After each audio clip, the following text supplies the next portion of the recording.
Good morning. Ayan, magandang araw sa inyong lahat. So, katatapos lang po natin nung last episode ng ating Kadiskarte series at ngayon po mag-uumpisa na po na tayo ng ating micro business series. Ito po ang ating episode 1 at lalagyan po natin ito ng formalization of business. Yun po yung gagawin nating title. Kasi nga po sa video na to ay i-discuss natin ang pagre-register ng ating diskarte business. Ito ay micro business. So sa pag-register po niyan, unang-una sa lahat, kailangan mo munang magbayad ng sedula. No? Pagkabayad po natin ng sedula, kukuha po tayo ng barangay permit o yung tinatawag nating barangay business clearance para cleared po tayo sa ating barangay. No? May permiso tayo sa ating barangay na makapag-operate sa kanilang barangay mismo.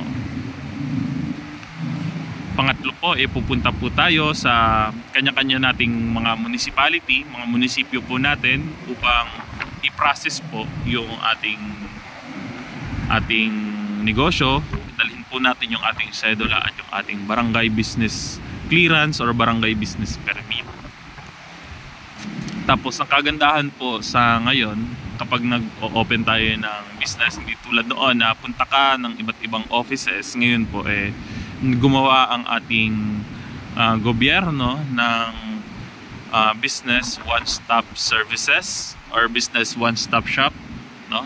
Hindi na po ako particular doon sa last letter S, basta stands for boss. Ayan, na kung saan i-cater ng ating gobyerno ang ating business, ang ating application ng all-in na. Andun na yung fire, andun na yung sanitary, andun na po yung lahat ng ating pwedeng puntahan, no?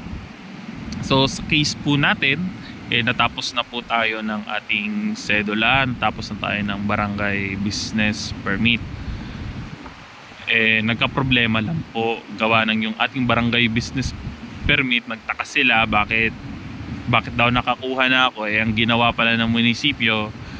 So kinontrol nila paano. Doon na rin po kukuha ng barangay business permit sa munisipyo. Bakit po nila yun ginawa? Kasi nga po dito po tayo sa lugar na kung saan nasa 5th class ang kanilang munisipyo. So ngayon nag-level up sila into 4th class at syempre tumaas po yung kanilang income, tumaas yung requirement. So they are making sure na lahat ng businesses ay makapagbabayad, no? Makapagpa-process ng business permit. Kasi nga po yung ibang businesses hanggang barangay permit lang, hindi na po nila tinatapos yung mayor's permit. So in this way na kung saan doon na sa munisipyo kukunin yung barangay business permit, may pipilitan na silang i-process hanggang sa matapos. DTI, ayan, sanitary, sa munisipyo, tapos yung BIR, ayan.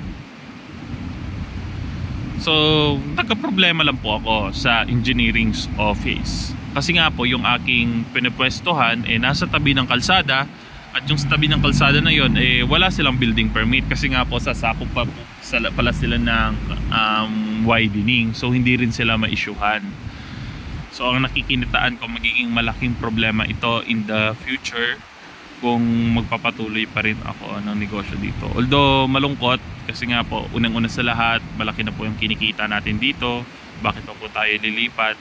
Pero ayoko pong dumating sa punto na sasakit yung ulo natin. So ang gagawin ko pong diskarte, maghahanap na po ako ng pwesto sa bayan. Right after na makahanap po ako ng pwesto, hindi ko naman din po agad bibitawan yung ating sa tabi ng kalsada kasi po baka maging mahirap po ang sitwasyon natin. Like paano kung hindi kumita yung sa bayan, 'di ba? Wala tayong second option. Wala tayong pagkukunan ng income, ano? So ipagsasabay po natin for the meantime. Pag nakayanan ng isang store natin na doon po natin ilalagay sa bayan, that is the time na kung saan bibitawan na po natin yung sa high school. At kung sakaling pumalya, no, yung sa bayan, gagawan doon pa lang po natin gagawa ng paraan yung sa high school kung ano yung magiging setup natin. Kasi ang sinasabi po ng engineering office, although informal siya, pinuntahan siya ng may-ari, pinaliwanag na bakit nga daw kukuha ng building permit, sakop ng YDD. Informal yung kanilang usapan, pero pinapayagan ako for 6 months. So ang ayoko lang po doon yung registration sa BIR, kasi kung sakaling i-register natin siya sa BIR at magpapalit tayo ng address, panibagong gastusin po yun. Kumbaga, nagbayad ka ngayon ng business permit for the whole year, and then kung lilipat ka, bayad ka ulit for the whole year, babayad ka ulit ng pag-process sa accountant, at magbabayad ka ulit ng basta maraming bayarin, no? Palit ulit ng address sa resibo. So napaka-hassle po sa akin, napakalaking hassle. So bahala na po, ano, sa mga susunod na araw gagawin po natin yung ating mga pinaplano, ano. Mahirap man, pero kailangan na nating mag-move on, ano. So ayun. So dahil nga may business one-stop shop ang ating munisipyo na magpa-process ng ating permit, right after na ma-process yun ng ating munisipyo, lahat-lahat, doon na po tayo magbabayad na magpa-process for BIR. Sa case po ng mga taga Calatrava, dito po sa bayan na to, ay pinapasa po ata ng munisipyo nila sa BIR, siguro list, hindi ko po sure, ano, list siguro ng lahat ng nagpa-register sa kanila. So tayo naman po, dahil po may galing po tayo sa first class municipality, which is Ojongan, nakapag-business na po tayo doon for 5 years, alam na po natin yung mga gagawin. At saka it's better na kumuha po tayo ng accounting firm na mag-handle po ng ating documents in order na makapag-save tayo ng oras at wala pong hassle, wala po tayo makakaligtaan regarding sa payment natin sa ating BIR. Yun po ang kagandahan ng accountant. Kumbaga, i-sacrifice mo ba yung isang araw mong benta versus yung pagbayad sa accounting fee, ano? So timbangin po natin. Di hamak naman po na mas better ang magbayad na lang po tayo sa ating accounting firm. Magkano lang din naman po, 800 pesos for 3%, no, percentage tax businesses, no? Kasi po tayo po ay pasok po tayo sa 3%. Yung mga maliliit na negosyo, no, 3% tax po nung sales natin, ano? Ayan, yung gross receipts. Ayan. So ganun po yung mangyayari.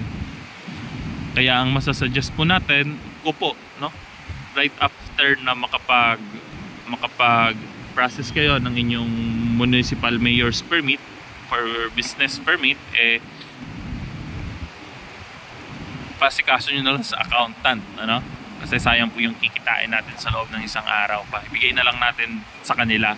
At least wala pang hassle. Sila pa mag-keep ng records natin sa BIR. Ayan. Kasi mas alam nila yung ating ginagawa.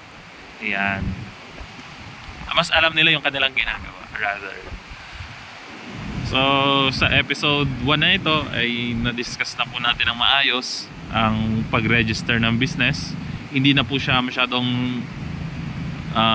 madetalye, kasi nga po malaking bagay yung ginawa ng ating gobyerno, yung business one-stop services ng munisipyo. Kasi sila na mag-discuss sa inyo ng step-by-step process. Basta andun na lahat.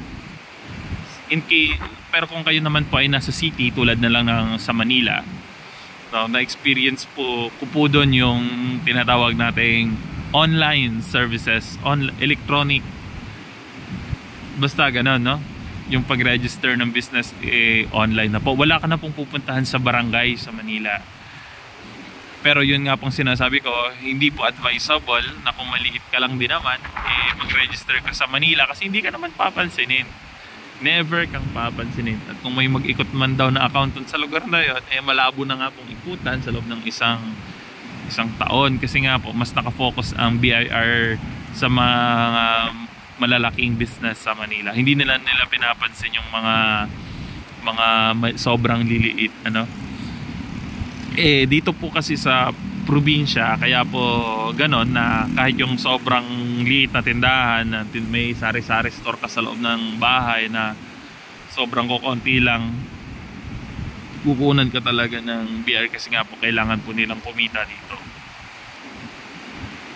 At nung rinis ko po minsan sa accounting firm yung patungkol sa Barangay Micro Business Enterprise, ang naging concern nila kung ganun nga po yung mangyayari dito sa ating probinsya, kung malalaman po ng karamihan yung BMBE, baka wala po, malaki po yung mawawala, no, sa 3% percentage tax natin na makokolekta ng BIR. Kasi po sa BMBE, yung Barangay Micro Business Enterprise, wala ka na po dong babayarang ng business tax. Ayan, panibagong usapin na naman po yun. Siguro po hindi pa ngayon, pero try natin gawan minsan ng episode, no? Or isegue natin sa isa sa mga episode natin dito sa ating panibagong series na micro business series. So, dito lang po muna, dito na po magtatapos ang ating episode 1. So maraming salamat sa Panginoon. Wala pa akong pasalamatan ng viewers kasi wala pang viewers, no? Pero maraming salamat sa Panginoon, ayan, sa guidance. At napunta na tayo sa step na to. Ayan, bye bye.